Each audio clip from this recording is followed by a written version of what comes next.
सार्थ श्री ज्ञानेश्वरी अध्याय 11 विश्वरूप दर्शन योग. ज्या ठिकाणी अर्जुनानं भगवान श्रीकृष्णाला म्हणू लागलं, देवा अमृताचं एक थेंब मिळण्यासाठी लोकांना फार कष्ट करावा लागतो, तरी अमृत कुणाला मिळणार नाही. परंतु देवा तू 4 महिने अमृताचा पाऊस पडलास आणि पृथ्वीमध्ये पेरणी केलीस आणि त्या पडलेल्या वाप्यातून चिंतामणी पेरलास म्हणलं. तर अशा असणारा भगवान श्रीकृष्णा म्हणून अर्जुनाने स्तुती करू लागली. तेव्हा महाराज याप्रमाणे तुम्ही मला कर्त केले, माझे हट्ट पुरविलेत म्हणून ब्रह्मदेवाने जे कानाने ते ऐकले नाही ते विश्वरूप मला असणारं दाखविलेत. देवा तुमचं माझ्यावर किती प्रेम आहे म्हणलं. माझे हट्ट तुम्ही पूर्ण केलेले आहे. मी तुमचं कृतकृत्य आहे, तुमचं धन्य आहे, मी तुमचं ऋणी आहे. ज्या ब्रह्मदेवानेही कानाने सुद्धा ऐकले नाही की मी विश्वरूप दर्शन त्या श्रीकृष्णाचं पाहतो, पण मला प्रत्यक्ष विश्वरूप दाखविल्या म्हणलं. ज्या ब्रह्मदेवाला जे सांगितले नाही ते मला सांगितल्या, असं असणारं अर्जुनानं भगवान श्रीकृष्णाला म्हणू लागलं. मग त्यांना पाहण्याची गोष्टी कसं संभवेल, तर त्या ब्रह्मदेवानं कानालाच ऐकलं नाही तर तुझं रूप पाहण्याला मनामध्ये कसं आठवलं म्हणलं. म्हणून जेव्हा देवा तुझं दर्शन घडण्यासाठी उपनिषदे झाली, त्या उपनिषदाला सुद्धा तुझं दर्शन झालेलं नाही. आणि अंतरंगातलं अंतरंगामधलं जे गुहे आहे ते माझ्याकरता उघड केलेत, पण जे उपनिषद आहे त्या उपनिषदामध्ये सुद्धा सांगितले नाही देवा, असे अर्जुनाला भगवान श्रीकृष्णाला म्हणू लागले. म्हणून महाराज कल्पाच्या सुरुवातीपासून आजच्या घटकेला धरून माझे जेवढे जन्म होऊन गेले सुरुवातीपासून, त्या सगळ्या अगदी पूर्ण झाडा देऊन मी पाहिले, परंतु ही गोष्ट पाहिली किंवा ऐकली असे दिसले नाही देवा. माझे अनंत प्रकारचे माझे आत्तापर्यंत जे जन्म होऊन गेले त्या सगळ्यामध्ये मी परीक्षा करून बघलो देवा, पण माझा असणारं जे विश्वरूप दर्शन पाहण्याचं योग्य ह्याच जन्मामध्ये मिळालेलं आहे, असं अर्जुनानं भगवान श्रीकृष्णाला म्हणू लागले. बुद्धीची जाणून घेण्याची कुवत कधीही यांच्या अंगणापर्यंत पोहोचत नाही म्हणून देवा, तुझं विश्वरूप पाहावं हे बुद्धीला पोचत नाही म्हणलं. एवढं तुझं विश्वरूप पाहणं अवघड आहे. अंतकरणात याचा ध्वनी उमटत नाही. तुझं विश्वरूप पाहावं म्हणून अंतकरणामध्ये सुद्धा ध्वनी उमटत नाही देवा. पण ज्या डोळ्यांना पाहावयास मिळावे ही गोष्ट कशाला बोलावायच पाहिजे म्हणलं. तर देवा जे कुणाला पाहता आलेलं नाही ते डोळ्याला पाहायला दिलेले आहे देवा, तर ही गोष्ट मी काही बोलून उपयोग नाही. म्हणून ह्यापूर्वी मी आत्तापर्यंत हे विश्वरूप कधी पाहिलेलं नाही आणि किंवा ऐकलेलं नाही देवा. पण हे तुमचे विश्वरूप तुम्ही माझ्या प्रत्यक्ष अर्जुनाला, एवढ्या अज्ञान अर्जुनाला डोळ्याला तुम्ही दाखविले देवा. म्हणून माझे मन एवढं आनंदित झालेलं आहे विश्वरूप पाहून. माझ्या मनात अशी तुझ्याविषयी इच्छा व तुझ्याशी गोष्टी करावं असं वाटू लागलेलं आहे म्हणजे विश्वरूप पाहिल्यामुळं.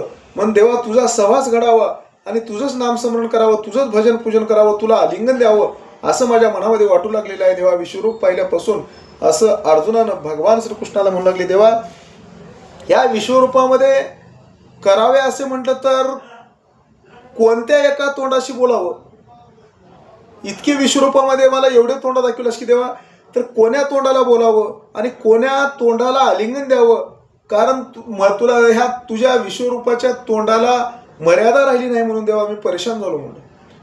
तर अशा म्हणून वाऱ्याबरोबर धावणे कुणाला शक्य आहे का म्हणलं. वाऱ्याबरोबर कोणीच धावू शकत नाही.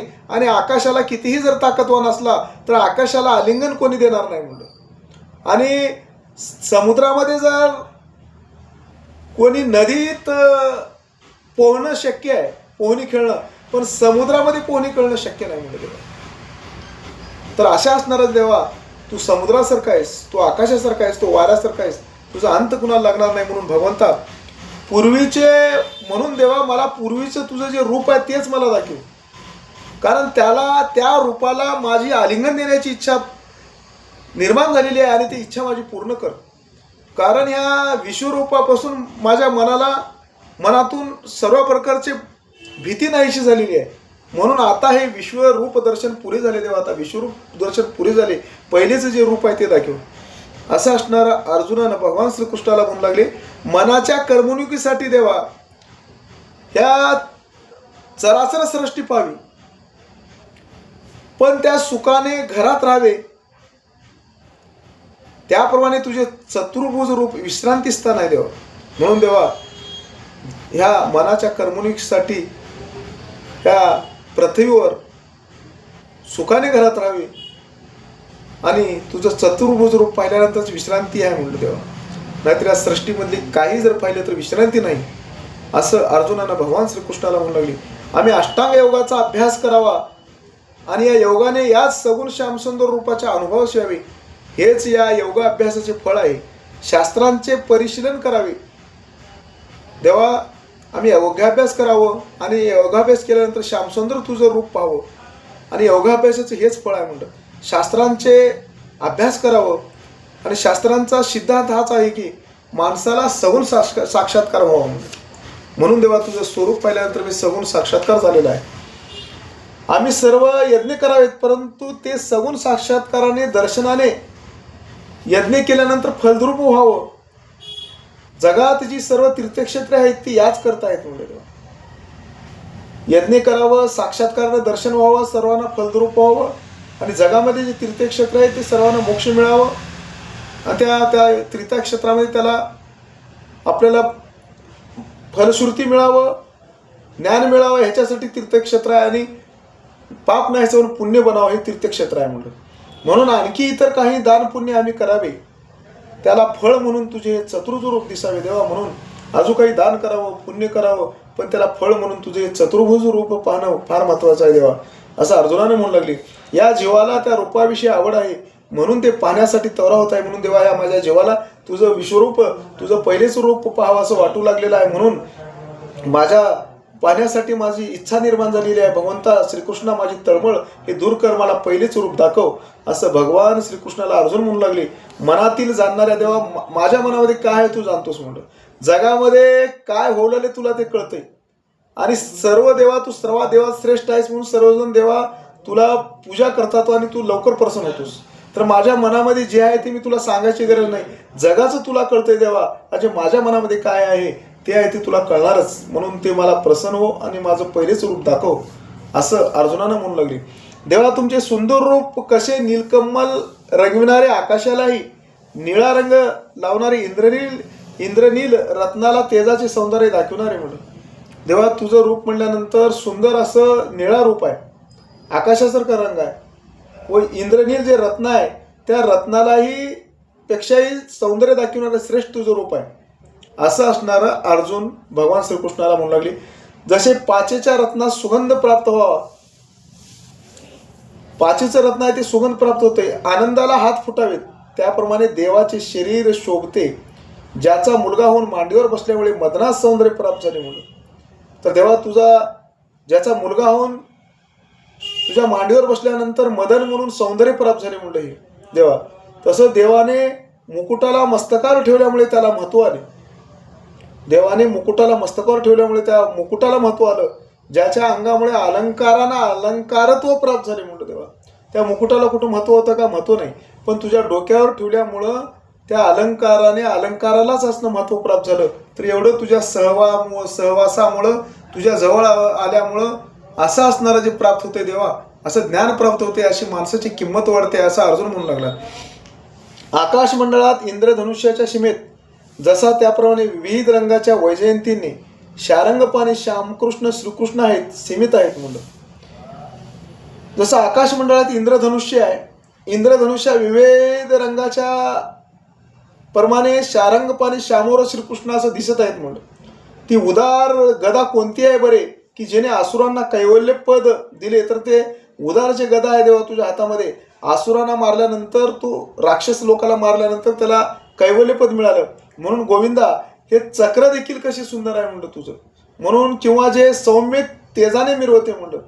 तर असं असणारे जे किंबहुना हे प्रभो हे तुझे रूप मला पाहायला मी अगदी उत्सुक आहे, म्हणून तुम्ही आता ते रूप पहिलेचं धारण करा देवा. आणि या जगाचे सोहळे भोगून माझे डोळे आता तृप्त झाले, पण कृष्णमूर्ती पाहणे असते आता अति उत्सुक आहे देवा तुझं स्वरूप पाहण्यासाठी, असं या ठिकाणी अर्जुन भगवान श्रीकृष्णाला म्हणू लागलाय. सगुण श्रीकृष्णा वाचून दुसरे मला रूप कोणतंच पाहणे नको, माझ्या डोळ्यांना काहीच आवडत नाही देवा, तुझं सगुण रूप त्या श्रीकृष्णाचं मला दिसावं. माझे डोळे आता दृष्टीपुढे ऐसाची तुला आहे, जो मी तुझं पाहे पांडुरंगा, त्यामुळं माझ्या डोळे इतर रूपे दुसरे रूपे क्षुद्र मानतात. तुझ्या आणि रूपाला असणारा मी ज्ञान मानतो देवा, आणि तुझं स्वरूपच मला पाहण्याला दे डोळ्याला, दुसरं काही देऊ नको, असं बोलू लागले अर्जुनानं. आम्हाला भुक्ती आणि मुक्ती देणारे या श्रीमूर्तीशिवाय दुसरे काही नाही देवा. तूच मुक्ती देणार आहेस, तूच असणारा जे मुक्ती देणार आहेस. म्हणून या भगवान श्रीकृष्णाशिवाय मला काहीच नको देवा. त्या प्रकारे अशा विश्वरूपाचा पसारा आवर, विश्वरूपाचा पसारावरून पहिलेच्या रूपाला तू ये, असं अर्जुनानं बोलू लागली. या अर्जुनाच्या बोलण्याचे विश्वरूपी भगवान श्रीकृष्णाला आश्चर्य वाटले म्हणलं. आणि ते म्हणाले, असा दुसरा कोणी अभिचारी मला दिसत नाही की असा महत्वाची वस्तू तुला लाभली आहे, या लाभाचे समाधान घेता भीतीने अडाण्याप्रमाणे काय बोलतोस ते मी जाणू शकत नाही. तेव्हा भगवान श्रीकृष्णानं अर्जुनाला म्हणू लागले, अरे तुला मी एवढं विश्वरूप दाखवू लागलं आहे, पण तू अडाण्यासारखं काय बोललास, मला काय कळलं गेलेलं आहे, तुला काय भीती वाटू लागलेली आहे, असं श्रीकृष्णाने अर्जुनाला म्हणू लागले. आम्ही ज्यावेळी सहज प्रसन्न होतो त्यावेळी भक्ताच्या अपेक्षेप्रमाणे, ज्यावेळेस आम्ही प्रसन्न होतो भक्ताच्या अपेक्षेप्रमाणे त्याला काय मागतो ते आम्ही अर्जुना देतो म्हणलं. म्हणून अर्जुना, आपला जीव दिला हे अशी गोष्ट कुठे घडली आहे काय म्हणलं. म्हणून मला कोणतंही असणारं जे असलं तर मी असणारं देऊन टाकतो देवा. आणि असे असणारं जे अर्जुना, कोणास आपला जीव दिला अशी गोष्ट कुठे घडली आहे का, म्हणून तू जे मागलेस मी ते भक्ताला देऊन टाकतो म्हणून आज तो माझा जीव एकत्र गोळा करून, माझा सर्व जीव एकत्र गोळा करून मी तुला विश्वरूप मूर्ती तयार केलो आणि तुला दाखविलो. पण ते असणारे विश्वरूपाची मूर्ती न पाहता मला पहिलेच दाखव म्हणू लागलेलं आहेस, असे भगवान श्रीकृष्णाने अर्जुनाला म्हणू लागले. तर असं कशा प्रकारे तुझ्या आवडीसाठी माझी प्रसन्नता वेडी झाली आहे म्हणलं, कोण जाणे म्हणलं. म्हणून हे जे गुप्त रहस्य जे जगामध्ये मी कुणाला दाखविले नाही, तर ते रूप तुला मी दाखविले आहे अर्जुना. तर तू आता म्हणलास पहिलेच रूप दाखव. हे अमर्यादेपेक्षा अमर्याद श्रेष्ठ असे स्वरूप, यापासून कृष्णाधिक अवतार उद्भवतात, कृष्णाधिक अवतार जे उद्भवतात तयार झाले ते रूप तुला दाखविलेलं आहे. ह्या शुद्ध ज्ञान तेजाचे केवळ विश्वात्मक रूप आहे, ते अनंत आढळ आहे, सकळाचे अधिकरण आहे. हे अर्जुना, तुझ्याशिवाय दुसऱ्या कोणाला हे विश्वरूप पाहायला ऐकायला मिळणार नाही, कारण ते कोणत्याही साधनाने प्राप्त होण्यासारखे नाही, असं या ठिकाणी भगवान श्रीकृष्णाने अर्जुनाला म्हणू लागले. जेव्हा हे जाणण्याच्या मार्गाला हे वेद गेले तेव्हा ते मौनच झाले. यज्ञ करणारे तर स्वर्गापासून माघारी आले. साधकांनी अतिकष्ट पाहिले आणि योगाभ्यासाला सोडून दिले, आणि अध्ययन करणाऱ्यांनाही यामध्ये स्वारस्य उरले नाही.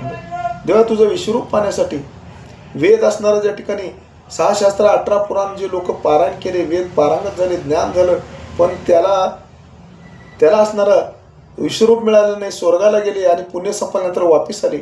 आणि साधकाने अधिक कष्ट करून योगाभ्यास करून सोडून दिले, पण विश्वरूप पाहायला मिळाले नाही. अध्ययन केले पण त्याला सुद्धा हे विश्वरूप पाहायला मिळालेले नाही. देवा, वेदशास्त्र पुराणात सांगितलेली पराकाष्ठेच्या अशी इष्टपूर्त दत्त नावाची सत्कर्मे गडबडीने विश्वरूपाकडे धावली, पण त्यांना विश्वरूपाचे दर्शन झाले नाही. देवा, म्हणून मग आपले धावणे अगदीच वाया जाऊ नये म्हणून त्यापैकी बहुतांनी मोठ्या कष्टाने सत्यलोक कसा तरी गाठला. देवा, तुझं हे विश्वरूप दर्शन झालं नाही, मग आपले धावणे अगदी वाया जाऊ नये म्हणून सत्यलोक गाठलं. आणि तपश्चर्या करणाऱ्याने ऐश्वर्य पाहिले आणि सत्वर तत्क्षणी उग्रपण सोडून दिले आणि तप साधन अनेक योजने दूरच राहिले. त्यांनी स्वर्गसुख स्वीकारले. तप साधन सोडून देऊन स्वर्गसुख स्वीकारले, म्हणजे विश्वरूप आता मिळणार नाही, आणि विश्वरूप त्यांच्यापासून दूरच राहिले. आणि ते स्वर्गसुख पाहिल्यामुळे त्याला विश्वरूप पाहण्याचे दूरच राहिले म्हणून हे विश्वरूप तू कोणतेही कष्ट न घेता जसे पाहिलेस, कोणतेही कष्ट न घेता हे भगवान श्री अर्जुना तू तसे पाहिलेस, तसे या मानवी लोकामध्ये कुणालाही पाणी लाभले नाही. म्हणून या मानवी लोकांमध्ये कुणालाही हे विश्वरूप पाहण्यास लाभलेलं नाही. म्हणलं या ध्यान संपत्तीला योग्य असा या जगामध्ये तूच आहेस, जगामध्ये तूच विश्वरूप पाहणारा परमश्रेष्ठ आहेस, आणि ब्रह्मदेवाच्याही नशिबी नाही म्हणलं हे विश्वरूप माझं पाहण्याचं, असं श्रीकृष्णाने अर्जुनाला म्हणू लागले. विश्वरूपाच्या लाभाने धन्य झालेल्या त्यावर अर्जुना तू भिवू नकोस, याच्याशिवाय एक चांगली आहे अशी तू मानू नकोस म्हणून. बाबा, अमृताने समुद्र भरला आणि कोणी एखाद्या तिथे अकस्मात स्नानासाठी जर उपस्थित झाला तर त्यामध्ये आपण बुडून जाऊ म्हणून कोणीतरी त्याच्यात त्याग करेल का? ज्याला असणारं जे आज समुद्र अमृताचा भेटलेला आहे आणि त्या अमृत पिल्यानंतर अमर होतो, पण ते एखाद्या माणसानं स्नानासाठी गेला आणि त्यामध्ये आता बुडून जाऊन कोणी त्याचं समुद्राचा त्याग करेल का? अरे बापरे, समुद्र आहे, अमृतामध्ये गेल्यानंतर मला मृत्युमुखी होईल म्हणून कोणी त्याचा त्याग करते का? समुद्राचा त्याग करणार नाही. देव, तर समुद्रामध्ये बरोबर स्नान करेल.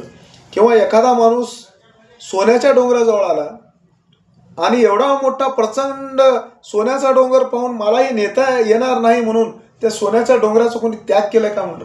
त्याग करणार नाही. जेवढं सोनं येते तेवढं घेऊन जाणारच म्हणलं.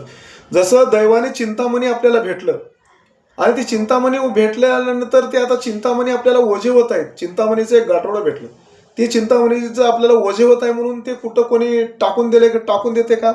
टाकून देता येणार नाही म्हणलं. म्हणून एखाद्या वेळेस जर कामधेनू कुणाला भेटली तर ते कामधेनू कोणी हाकलून देते का म्हणलं? हाकलून देणार नाही. कारण कामधेनू जे म्हटलेलं जे प्राप्त झालेलं ते मिळू शकते. आणि चिंतामणी चिंतिलेलं देऊ शकते. तर मग ते चिंतामणीला कोणी टाकते का? टाकणार नाही म्हणलं. तसं असणार मी चिंतामणीसारखा, कामधेनूसारखा, असा अमृतासारखा असता तू मला पहिलेच रूप दाखव असं म्हणत आहेस. असं असणारं ज्या ठिकाणी श्रीकृष्णानं अर्जुनाला म्हणू लागले, आपल्या घरी जर प्रत्यक्ष चंद्र आला तर त्याला सत्वर बाहेर जा. कारण बाहेर जावे असं कोणी म्हणते का? कोणीच म्हणणार नाही म्हणलं. चंद्र आल्यानं चांगलंच आहे म्हणलं. सूर्य आपल्या जर घरी आलं तर सूर्याला कोणी म्हणेल का, सूर्या तू आता येऊ नकोस, बाहेर जा, कारण तुझ्यामुळं मला गरमी होत आहे, असं कोणी म्हणते का? म्हणणार नाही. तसं मी तुझ्या घरी आलेला आहे, तुला विश्वरूप दाखवलं आहे, तर तू म्हणत आहेस की देवा मला पहिलेच रूप दाखव, तू वेड्यासारखं काय करू लागलास, असं का बोलू लागलेलं आहेस, असे श्रीकृष्णाने अर्जुनाला म्हणू लागले. तसे महातेज असलेले ऐश्वर्य तुझ्या हाती सहजपणे आलेले आहे. असे ऐश्वर्य तुझ्या हातीपणे सहजपणे आलेले आहे म्हणून तुला विश्वरूप दाखवलेलं आहे. अशा वेळी तू काकुळतीला आलेला आहेस की देवा मला पहिलेच रूप दाखव. परंतु हे गावंढळा, तू जाणतच नाहीस हे अर्जुना, आता तुझ्यावर राग काय धरायचा, आता काय राग करू म्हणलं. शरीर सोडून तू शरीराच्या छायालाच आलिंगन देत आहेस म्हणलं. शरीर आहे, शरीराची छाया आहे, पण त्या छायाला जर आलिंगन दिल्यानंतर आलिंगन मिळणार आहे का? मिळणार नाही. तसं तू ह्या ठिकाणी मला विश्वरूप पहिलेच दाखवू म्हणू लागलेलं आहेस, असं पहिलेच रूप दाखवू म्हणू लागले, असं तुझं अज्ञानपण आहे, असं श्रीकृष्णानं अर्जुनाला म्हणू लागले. जो मी विश्वरूप आहे तो भगवंत नाही. असे या विश्वरूपाविषयी विकल्पाने मन कच्चे करून केवळ सोंग म्हणून गणले जाणारे ते चतुर्भुज रूप आहे, त्याविषयी प्रेम धरीत आहेस म्हणलं.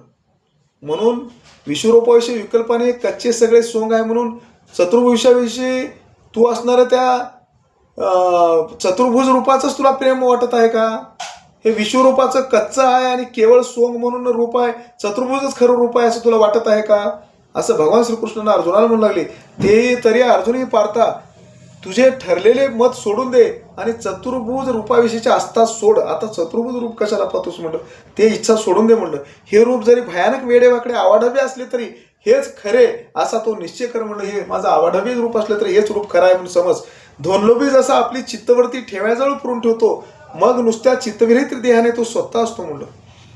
धनलोभ्याने एखादा सोन्याचा हंडा ठेवलेला आहे आणि बाहेर कुठेही गेल्यानंतर त्याचं धनावर जसं लोभ असतो आणि चित्तवरती देहाने बाहेर जर असला तर चित्त त्याचं सोन्यावर असतो म्हणलं.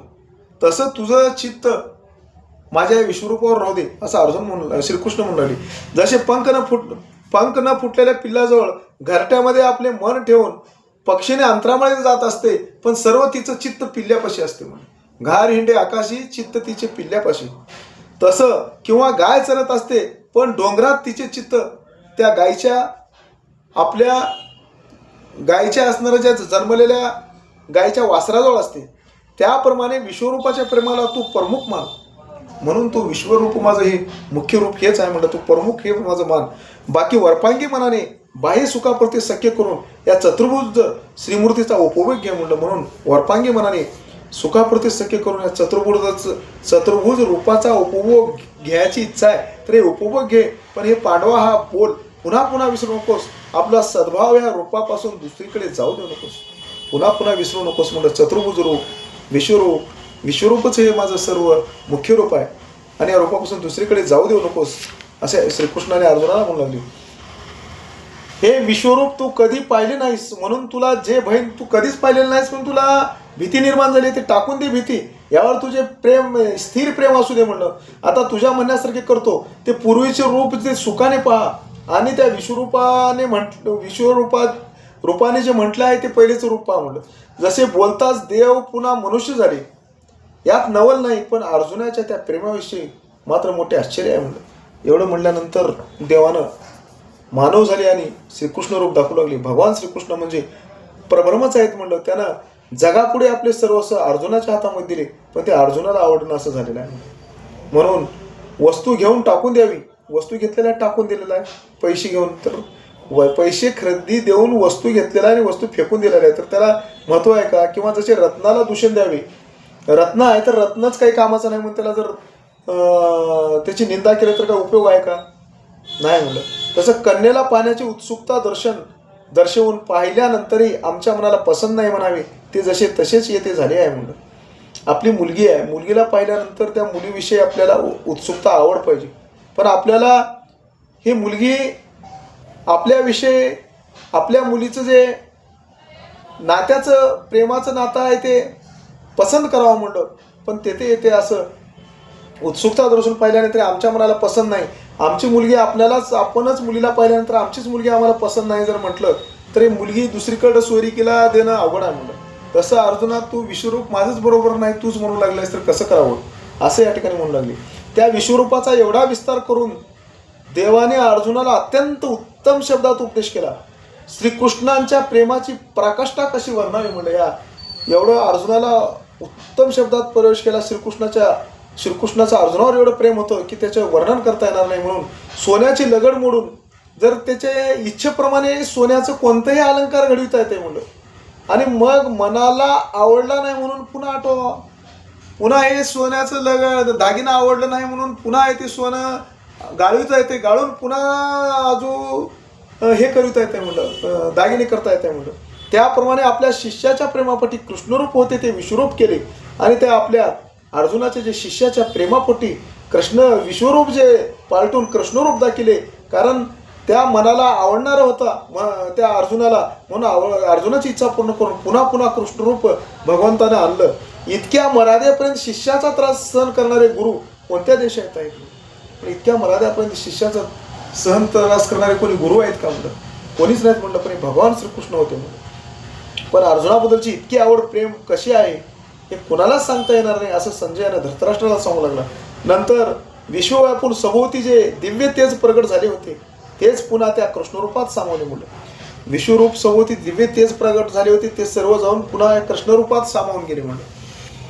ज्याप्रमाणे सगळ्या जीवस्वरूपाचा समावेश परमेश्वर रूपात व्हावा, किंवा वृक्षाचा आकार लहानशा बीजकणीत जसा साठवला जातो, जसं सर्व जीवस्वरूपाचा समावेश परमेश्वरात व्हावा, किंवा वृक्ष बक्कळ मोठा आहे पण त्याचं बियामध्ये जसं साठवला जातो म्हणलं, त्याचं वृक्षाचं झाड बक्कळ मोठं होणार आहे पण त्याचं बियामध्ये सर्व साठवलेलं आहे, बी लावल्यानंतर झाड मोठं होणार आहे. तसं असणारं भगवान श्रीकृष्णानं विश्वरूप दाखवले, पुन्हा कृष्णरूप दाखवले. किंवा जीवाची जागृत अवस्था जोपर्यंत जागृत अवस्था आहे, स्वप्नामध्ये जे संभ्रम जे पडते, पण जागृत अवस्था गेल्यावर स्वप्नावस्था संपते. त्या प्रकारे श्रीकृष्णाने योगप्रभावाने दाखविलेले विश्वरूप आवरले व कृष्णरूप दाखविले. ज्याप्रमाणे सूर्यादिकांचे तेज हे सूर्यादिकांच्या बिंबात सामावते, सूर्याचं तेज सूर्याच्याच प्रकाशामध्ये सामावते, मेघाचे समुदाय आकाशात लीन होतात, किंवा राजा धृतराष्ट्र समुद्राची भरती समुद्राच्याच पोटात गडप होते, समुद्राची भरती समुद्राच्याच पोटात गडप होते, आणि सूर्याचे ते सूर्याच्याच प्रकाशात गडप होते. तसं भगवंताचं रूप भगवंताच्याच असणार हृदयामध्ये गुप्त झालं आणि पुन्हा कृष्णरूप दाखविले. किंवा असे असले की कृष्णकृतीच्या रूपाने जी विश्वरूप वस्त्र होती ती अर्जुनाच्या इच्छेकरता उकळून दाखविली. भगवान श्रीकृष्णानं ज्या कृष्णकृताच्या रूपाने विश्वरूप वस्त्रे होती त्या अर्जुनाची इच्छेकरते उकळून दाखविली. त्या वस्त्राची लांबी, रुंदी, पोत, रंग हे स्वाभाविकपणे चांगल्या प्रकारे पाहिल्यावर ते पसंत पडले नाहीत. त्या वस्त्राची भारी किंमत पाहून ते घेण्यास तो भिवू लागला. तेव्हा भगवंताने सहज जाणले की ग्राहकास ते खरेदी करावे असे वाटले नाही, म्हणून पुन्हा त्याची घडी केली. म्हणून जसं एखाद्या वेळेस वस्त्र घेण्यासाठी एक माणूस गेला कपड्याच्या बाजारामध्ये आणि त्याच्याजवळ आहेत 100 रुपये, आणि कपडा दुकानदारानं 1000 रुपयाचा दाखविला, तर त्याला घ्यायची इच्छा खूप आहे कपडा, पण त्याची किंमत 1000 आहे, आपल्याजवळ 100 आहेत. त्या कपड्याविषयी आवड आहे पण पैसे नाहीत, म्हणून नाईलाजानं तो 100चीच वस्तू दाखवा म्हणतो. तसं असणारं या ठिकाणी त्या दुकानदाराच्या गिरायकाच्या सावकाराच्या लक्षात आल्यानंतर त्या सावकारानं त्याला 100 रुपये कपडा मीटरचं दाखवतो, कारण तो पैसे नसल्यामुळं हे कपडा नग म्हणत आहे म्हणून या सावकाराला कळतो 100 रुपये मीटरचाच कपडा दाखवतो. तसं असणारं भगवान श्रीकृष्णानं अर्जुनाला विश्वरूप दाखविले, पण त्या अर्जुनाला श्रीकृष्ण रूपच पाहायची इच्छा होती. मग त्याला जे इच्छा आहे तेच आपण दाखविले ना बरं. म्हणून भगवान श्रीकृष्णानं आपल्या शिष्याचं प्रेम जाणून घेऊन कृष्णरूप दाखविले. आपल्या वाडीच्या विस्ताराने ज्या रूपाने सर्व विश्व जिंकले ते रूप सौम्य आणि गोंडस स्वरूपामध्ये साकार झाले. म्हणून आपल्या या वाडीच्या विस्ताराने सर्व विश्व जिंकले ते सौम्य आणि गोंडस चांगलं असं तेजस्वी स्वरूप भगवान श्रीकृष्ण साकार झाले. किंबहुना अनंताने पुन्हा अशा भगवान श्रीकृष्णाने लहान रूप घेतले आणि भयभीत झालेल्या अर्जुनाला धीर दिला आणि बघ म्हणलं पहिलेच रूप तुला दाखवू लावलं. स्वप्नात स्वर्गात गेलेला माणूस अकस्मात जागा व्हावा त्याप्रमाणे अर्जुनाला आश्चर्य वाटले. स्वप्नामध्ये जर स्वर्गाला गेला म्हटलं, जागृत अवस्थेमध्ये तर स्वर्गाला जातो का नाही, तसं अर्जुनालाही भगवान श्रीकृष्णाचं रूप पाहिल्यानंतर आश्चर्य वाटलं. किंवा गुरुकृपा झाल्यावर परपंचाचे सर्व ज्ञान ओसरल्यावर जसा परमात्मा साक्षात्कार होतो त्याप्रमाणे अर्जुनाने श्रीमूर्ती पाहिली. गुरुची कृपा झाल्यावर नंतर जसं संसारामधलं सर्व ज्ञान आहे, काम क्रोध मद मच्छर दम अहंकार हे 6 षड्विकार निघून गेल्यावर परमात्मा साक्षात्कार प्राप्त होतो. परमात्मा साक्षात्कार प्राप्त होण्यासाठी 6 षड्विकाराचा पहिले संहार व्हावा लागतो. म्हणून सुरुवातीला गुरु करून घ्यावा लागतो. जसं गुरुबोध झाल्यानंतर काम क्रोध मद मच्छर दम अहंकार 6 षड्विकाराचा संहार झाल्यानंतर भगवान श्रीकृष्ण प्राप्त होतो. तसं असणारा अर्जुनाला भगवान श्रीकृष्ण या ठिकाणी गुरुरूपाने प्राप्त झाले. अर्जुनाच्या अंतःकरणामध्ये श्रीमूर्तीला दूर करणारा विश्वरूपाचा जो पडदा येत होता तो दूर पलीकडे गेला, हे चांगले झाले. म्हणलं विश्वरूपाचा पडदा आडो येत होतं. पहिलेच रूप पावसाची इच्छा होती, ते पहिलेच रूप कृष्ण रूप दाखविल्यामुळं त्या अर्जुनाच्या डोळ्यावरचा पडदा दूर झाला. अर्जुन आनंदित झाला. जणू काही काळाला जिंकून आल्यावर, वाऱ्यामधून सुटल्यावर, आपल्या हाताने 7ही समुद्र पोहून आल्यावर, विश्वरूप दर्शनानंतर कृष्ण रूपाला पाहून अर्जुनाने आपल्या अंतःकरणात एवढा मोठा संतोष मानला होता. काळाला जिंकून वारा सुटल्यावर सुद्धा 7 समुद्र पोहून आल्यानंतर ज्या माणसाला जसं आनंद वाटावं, तसं विश्वरूप पाहिल्यानंतर पुन्हा कृष्णरूप पाहून अर्जुनाला अंतःकरणात एवढा मोठा आनंद झालेला आहे. सूर्याच्या अस्तकाळी आकाशात जशा चांदण्या होतात, सूर्य मावळल्यानंतरच आकाशामध्ये चांदण्या होतात, त्याप्रमाणे सर्व लोकांसहित पृथ्वी पाहिली.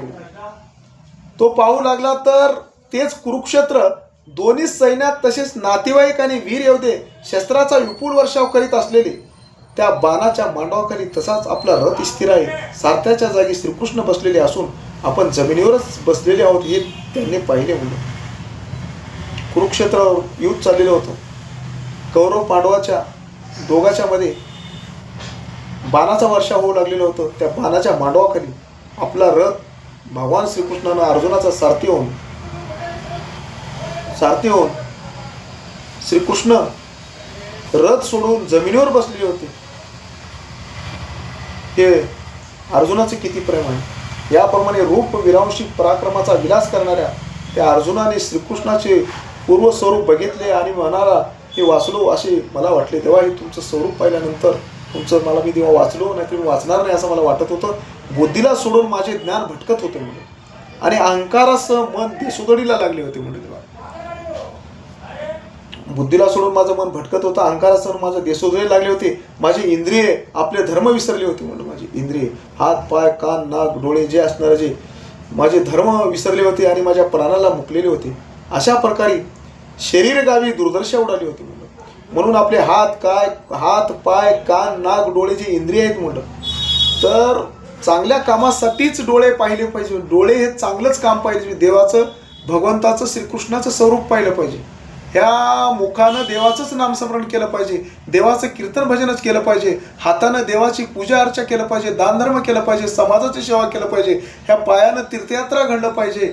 आणि ह्या देवानं आपल्याला शरीर दिलेलं आहे तर आपली इंद्रिये आपल्या स्वधर्मानुसार कार्य केले तरच त्या इंद्रियाला किंमत आहे, नाही तर किंमत नाही म्हणलं, नाहीतर या शरीराची दुर्दशा उडून टाकणार आहे म्हणलं. म्हणून हे इंद्रिय माझे आता स्वाधीन झालेले आहेत. मी म्हणल्याप्रमाणे धर्म विसरले होते पण आता धर्माने वागू लागले आहेत असं अर्जुन म्हणू लागला. त्या सर्वांनाच आपापले धर्म पुन्हा जिवंत स्वरूपात भेटले. म्हणून ही श्रीमूर्ती आता मला जिवंतपणे असे वाटले म्हणलं. म्हणून मला हे श्रीकृष्ण आता जिवंतपणे असे मला हे दिसले म्हणून मी समाधान झालो. असे सुख आपल्या मनाने अनुभवून घेतले. मग तो श्रीकृष्णाला म्हणाला, मी तुमचे मानवी रूप पाहिले देवा, धन्य धन्य म्हणलं.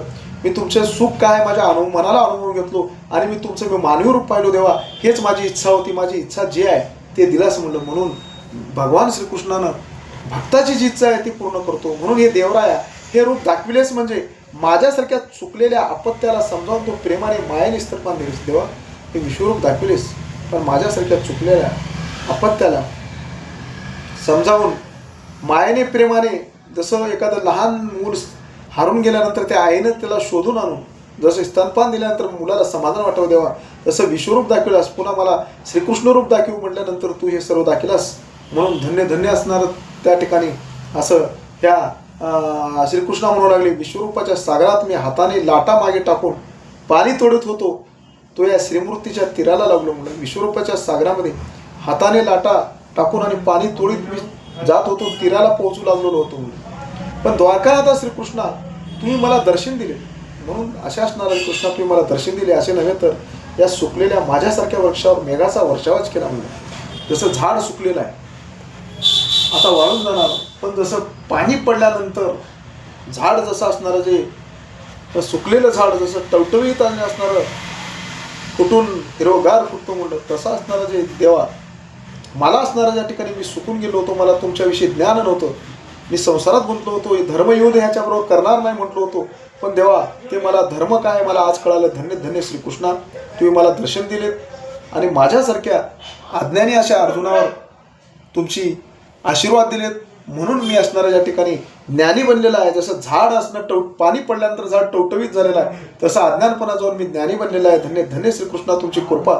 असं असणारं ज्या ठिकाणी ह्या अर्जुनानं भगवान श्रीकृष्णाचं असणारं या ठिकाणी वर्णन करू लागले.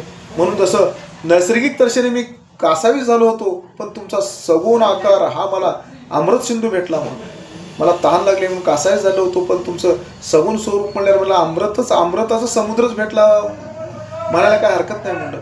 तहान लागलेल्या माणसाला पाणी नाही मिळालं तर मृत्यू येणार, पण अमृताचं समुद्र मिळालं. आता मी जिवंत आहे असा मला भरोसा झाला आहे देवा, असे भगवान श्रीकृष्णाला अर्जुनानं म्हणू लागले. पुंडलिका वरदारी विठ्ठल श्री ज्ञानदेव तुकाराम पंढरीनाथ भगवान की जय. माऊली ज्ञानेश्वर महाराज की जय.